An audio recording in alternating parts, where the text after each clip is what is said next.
Welcome back, guys, to the Tatum Talk Show, guys. I got my co-host, Buck Fisk from the nasty Cashville, Tennessee. I'm Derek Tatum, your host, and good is the enemy of great. Hey, guys, this one will be good for y'all. See, I got my jersey, my UK jersey. This is the official jersey when we went to our bowl game when I was a freshman, man. So this is it, and it still fits me good. So, I ain't gained too much weight, man. Buck, man. So listen. That's a nice jersry, though. Y'all did have nice jerseys. Yeah, man. You know, that's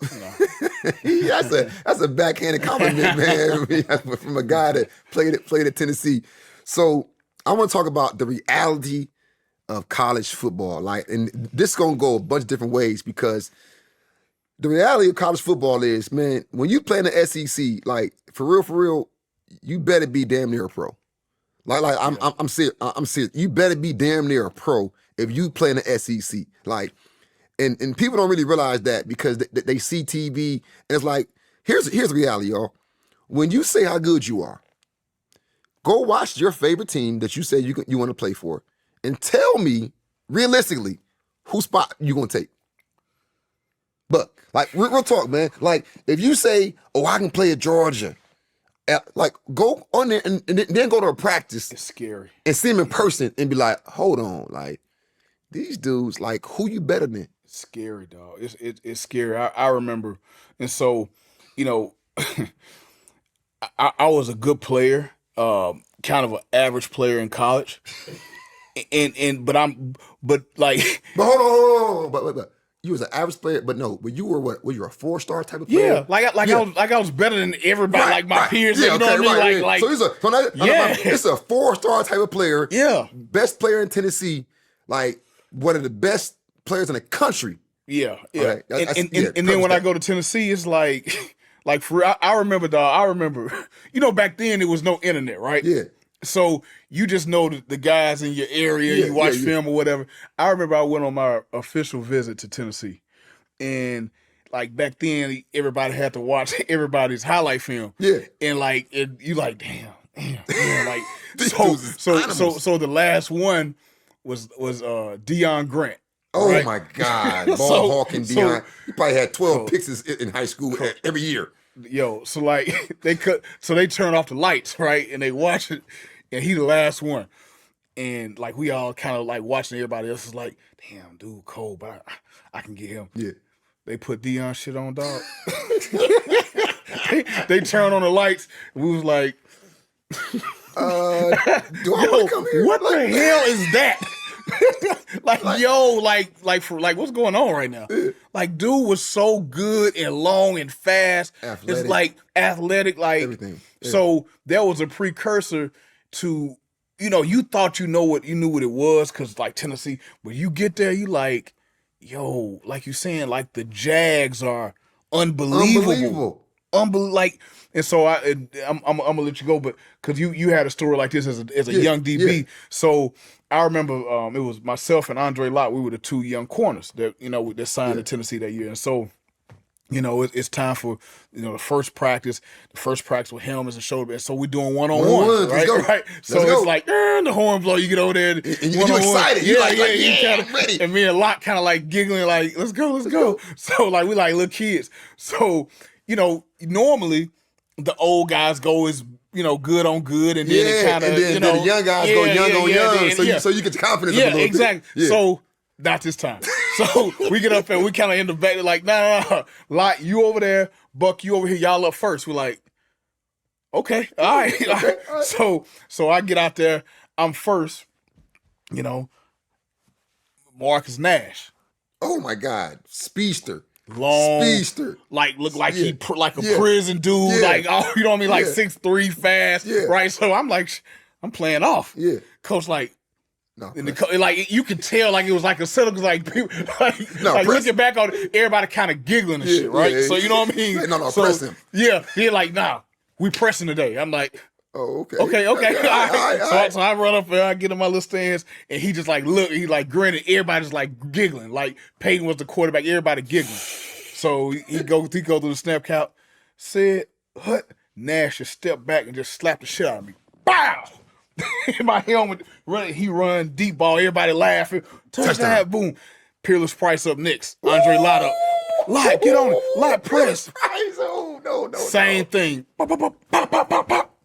6. We like looking, they just laughing. You all right, freshman. You all right. But that's how it was. Yeah, like nah, you just nah. You like put just you in the Shark Tank early. Yeah, like guys coming like it wasn't like that back then. It's like you just happy. I mean, we had my recruiting class, we had some dudes that played early, like Jamal Lewis, like all time with Deion Grant. Like these dudes are still the biggest freaks, the best players I still seen to this day. And some of them play, but like you were just like you on the sidelines, like, yo, I don't even really know if I want to get in. Man, right. Like I'm saying, on the but real, see, like, it's I'm a good, shocker. coach. It's a shocker because, like, think about it. Like, I'm 5'11", 190, 4'4", 10'8", and 100.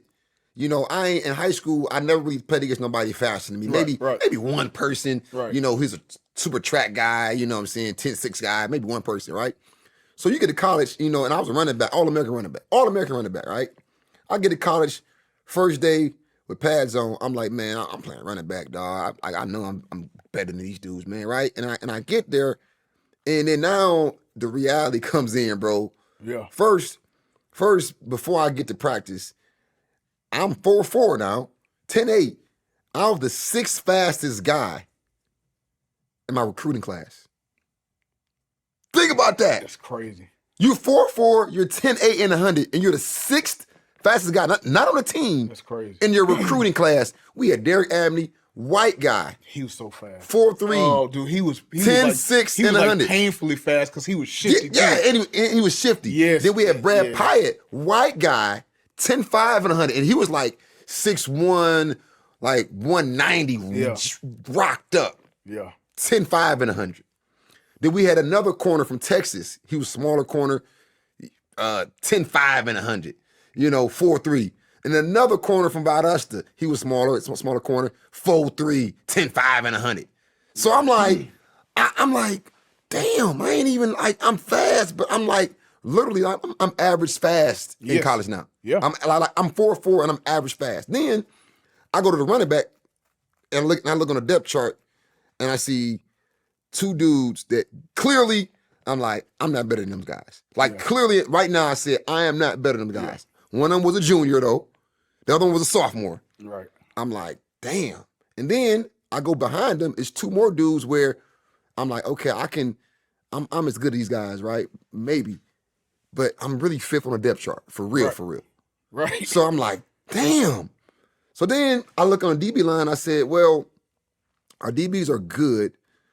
I probably can play DB. Now, I played safety in high school. I never played corner, ever. Right.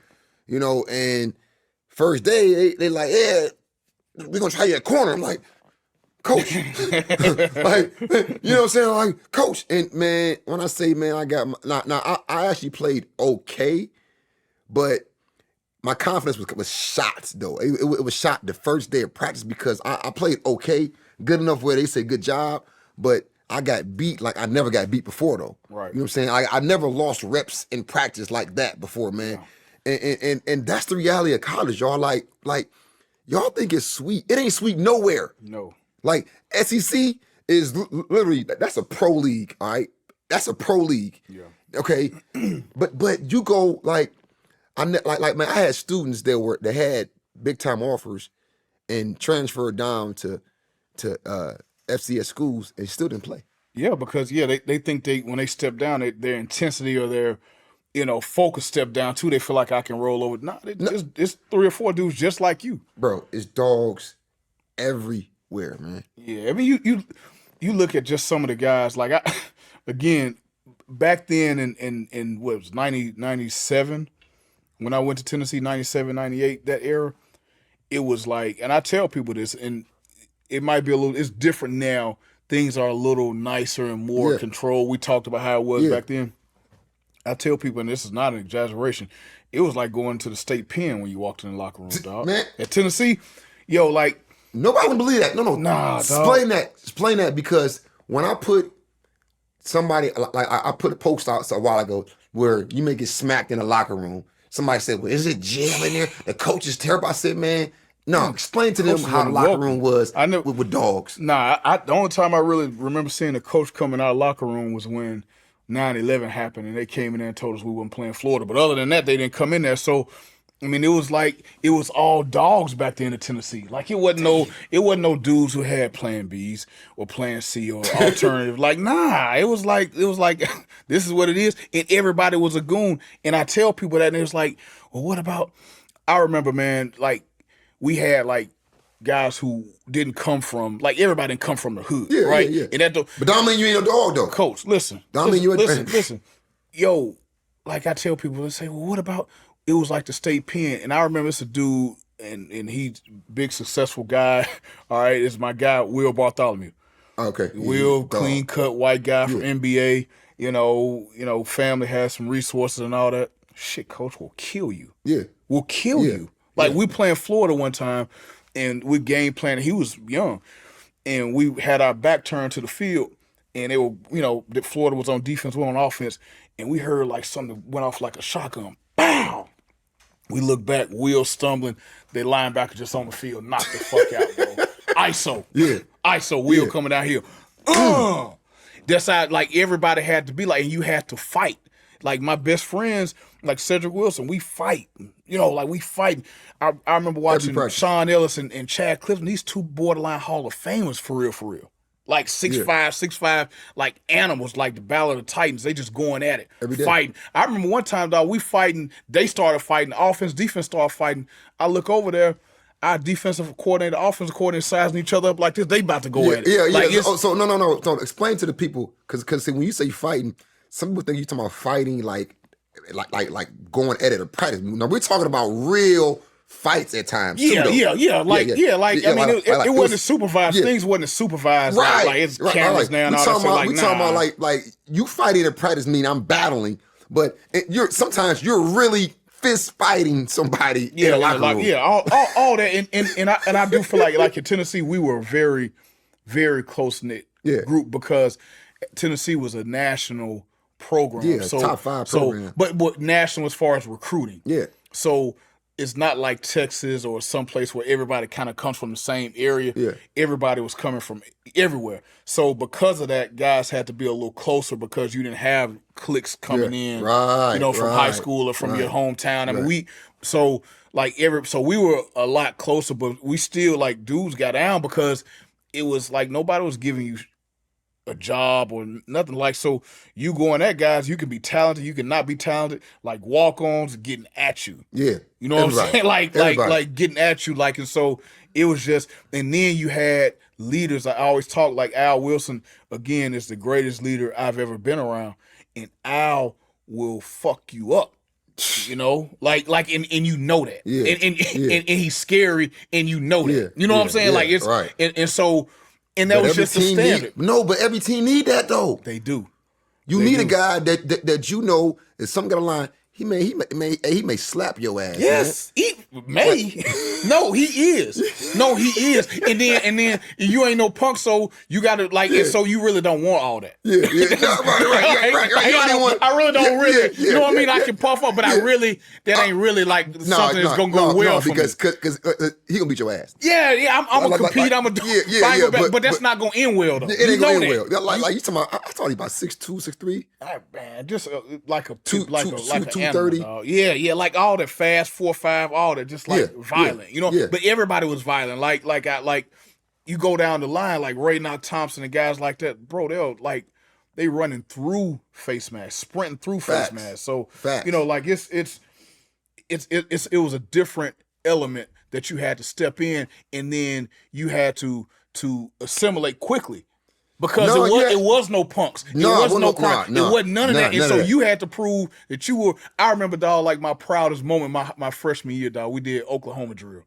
Right? And so this is being a freshman, right? Yeah. So the situation happened with the one-on-ones. Yeah. So you like, I gotta get mine back. That. You know what I'm saying? I'm going. Yeah, so it's like Oklahoma drill now. So it's the whole team. Let's go. The coaches, everybody. It's like we're gonna see who's gonna be a punk and who ain't. I want the smoke. So all right, freshman up.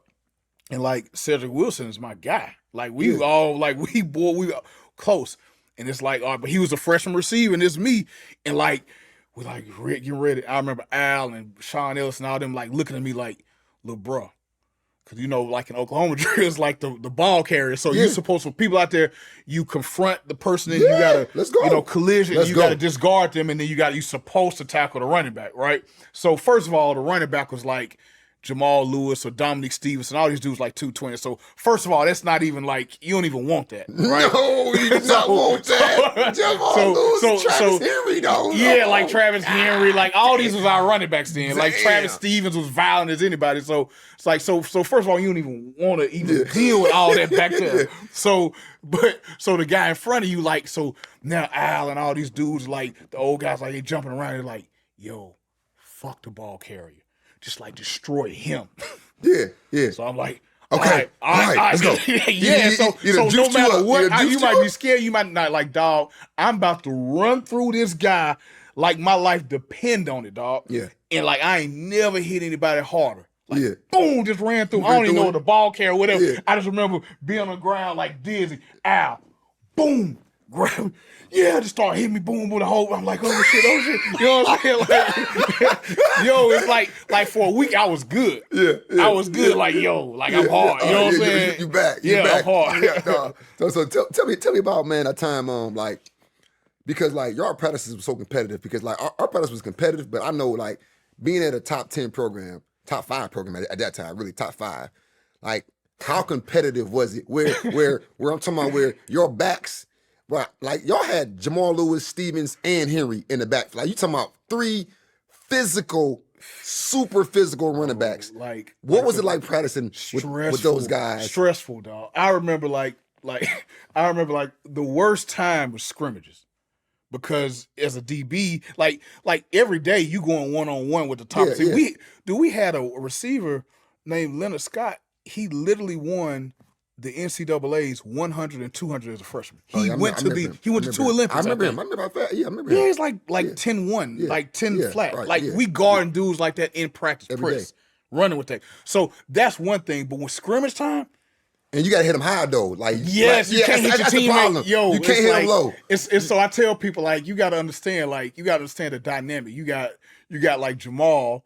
Who's Jamal? Jamal Lewis is a superstar, right? He's a top. He was top. End up being a top 5 draft pick. Yeah. The problem with that is you got Travis Henry behind him. Yeah, who's mad? Exactly. He mad that he started. Exactly. He mad at the world. And I thought Travis Henry playing against him. I thought he was better than Jamal. That's me personally, because I played against them both. I thought he was better than Jamal. Jamal had more speed, but I just felt like I didn't want to hit Travis Henry like that, bro. Right. Exactly. Like Travis was a problem because there was nowhere to hit. He's we talking to you as defensive backs, right? 220, We talking to you from a defensive back perspective, where we really don't want none of that. We really don't want no contact at all, really. We just want to cover. Yeah. So what we talking about is our stress and nightmares, and like seeing the other DB, we going into the scrimmage and we like look at each other and start laughing like dog, like what are we doing? Like so then you had Travis Stevens. Right. Who also was like Travis was violent, was like running. He was like, he used to look at Walter Payton videos, so he's spearing you and all kind of. It's like, yo, so like they mad. Like, man, we in practice, like they mad because they not like getting what Jamal. You know what I mean? Like, because they feel like they better and they work great. Yeah. So they like, yo, we should be. So you got all this. So like I remember one time, I think it was Travis Henry.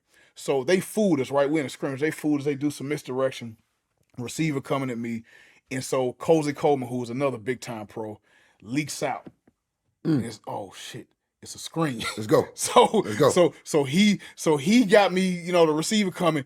Cozy Coleman is unabated, 6'5", 320, athletic, and then Travis Henry behind him. This is what they call business decisions. We gotta be smart. Yeah, I mean, because in a real game, you probably just go low and but you can't do that. You can't do that. You can't do. So we used to do what we call stay attached. Yeah. So what's that mean? What's that mean, man? Stay attached is stay your ass blocked. You're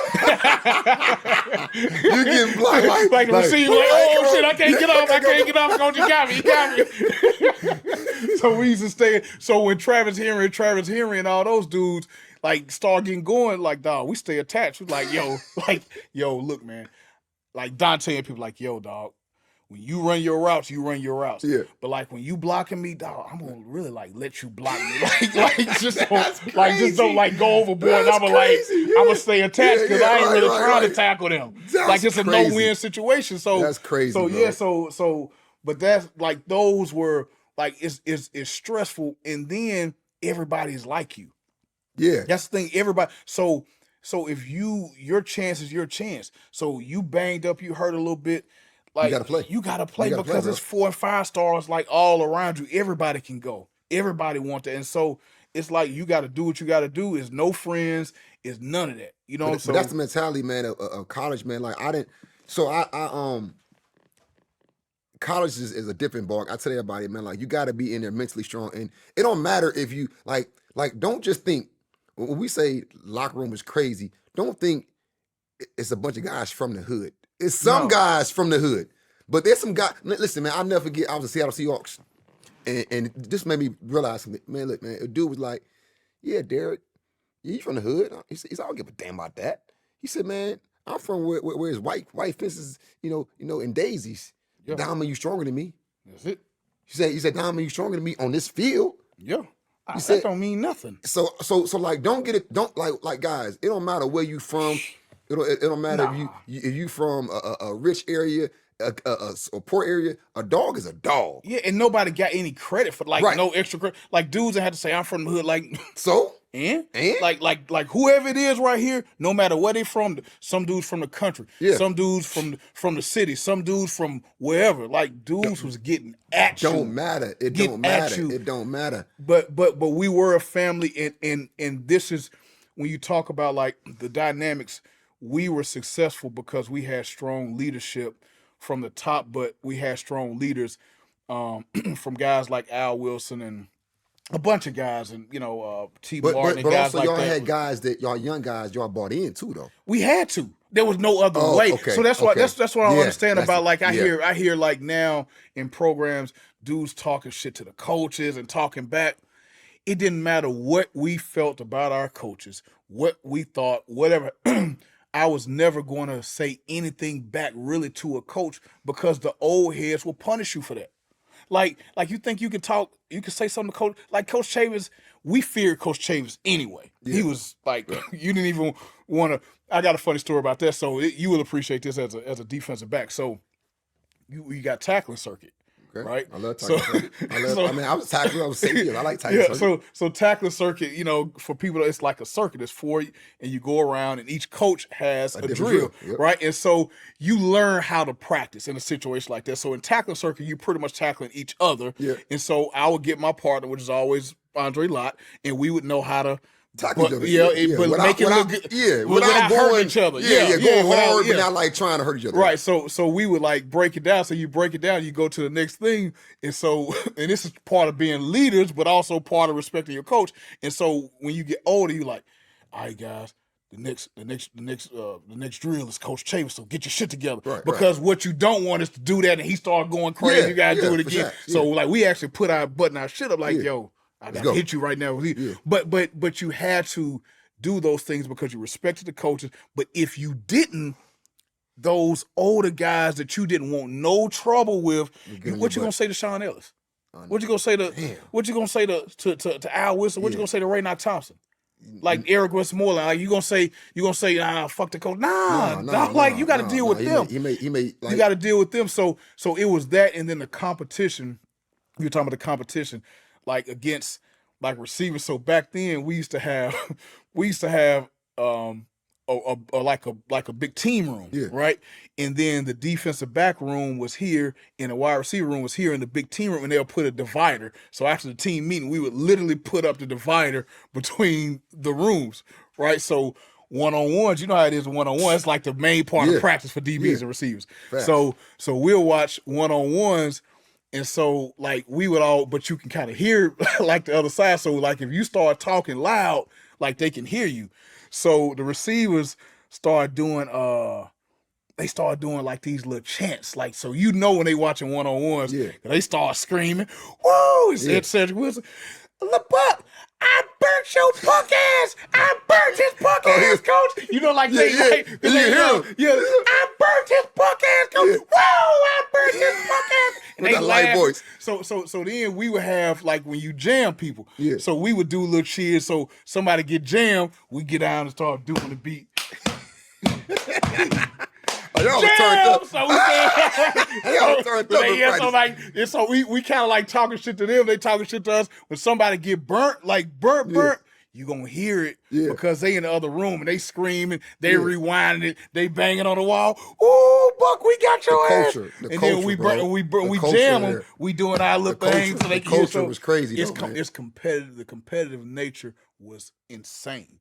Because then you have to deal with Florida and Nebraska and all those schools, Georgia.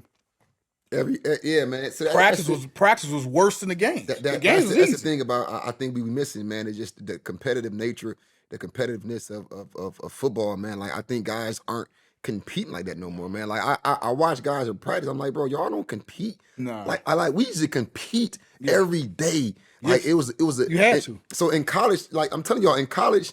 So right now, you a star player in middle school or star player in high school, star player in park ball. Like when you get to a real program, it's a different ball game. Yeah. Like because everybody is good and everybody trying to get to the next level. It's like, and that's why I talked about like, was you close friends with any? You played corner, right? Mm-hmm. So now, were you close friends with your cornerbacks, or were you close friends with somebody in another position?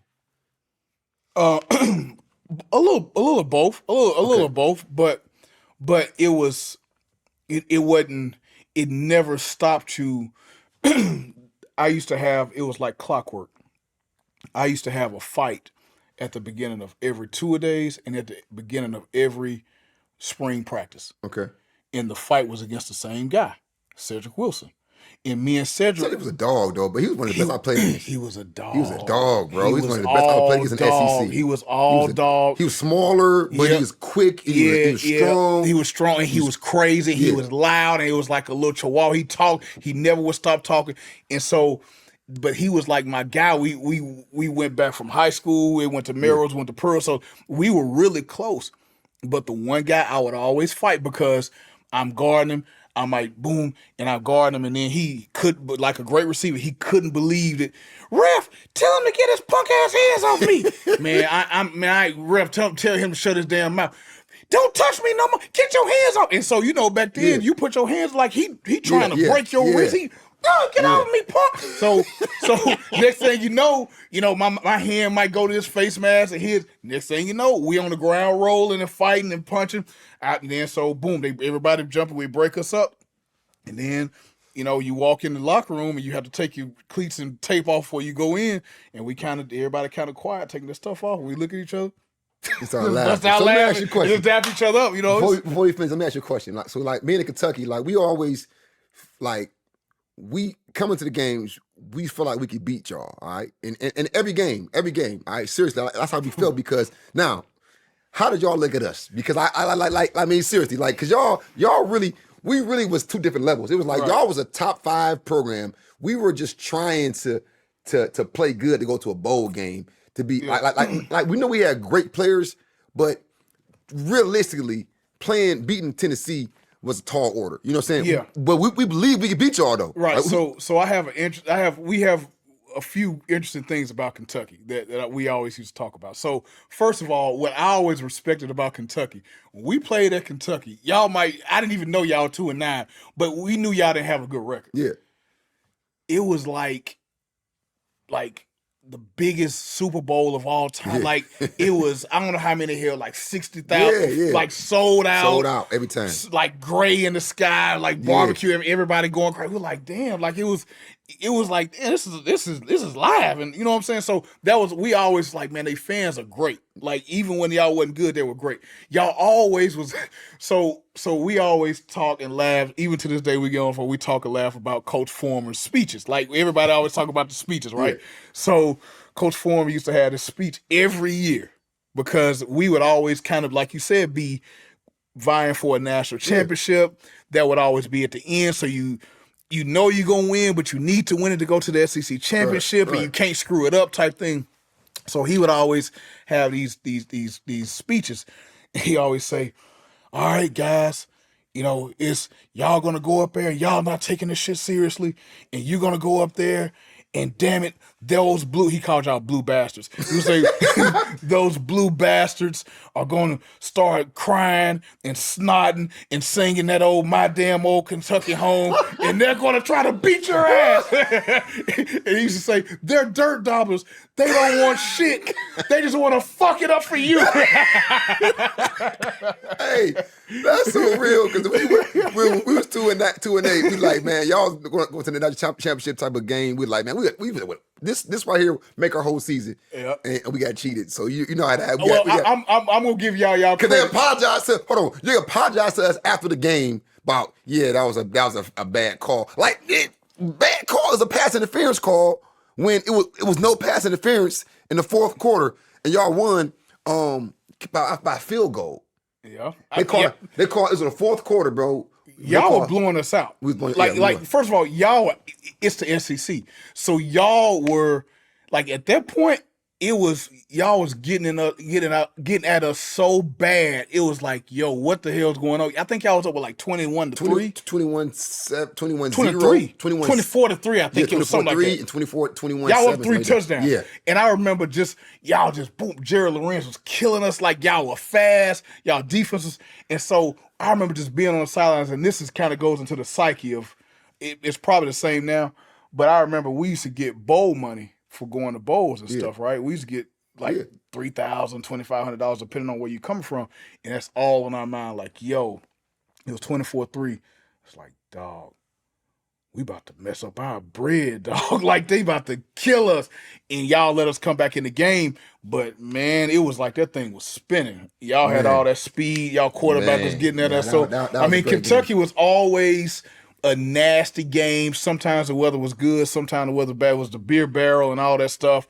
And it was always a scary game because we knew y'all had the talent to beat us or to make it interesting if y'all got y'all stuff together. And that day y'all had y'all stuff together. Y'all just kept going cover zero for some reason at the end of the game. I don't know, man. Well, hey, guys, man, we're going to end it on that right there, guys. We can talk about this for hours, man. But the college landscape, y'all, like the reality of college is different from what you think. Once you go into the locker room, you got to understand your son better be a dog. It don't matter where you come from. You're not more big of a dog because you're from a single-parent home or you're from the projects. It's dogs that live in the middle of homes. I'm telling you right now, it's dogs that's from out the country. It's dogs from the country. Like, they everywhere. So understand, have that mentality of being a dog. Now, hey, guys, this is the Tatum Talk Show with my guy Buck Fitzgerald. I'm Derek Tatum, your host. Good is the enemy of great, and make sure you hit subscribe.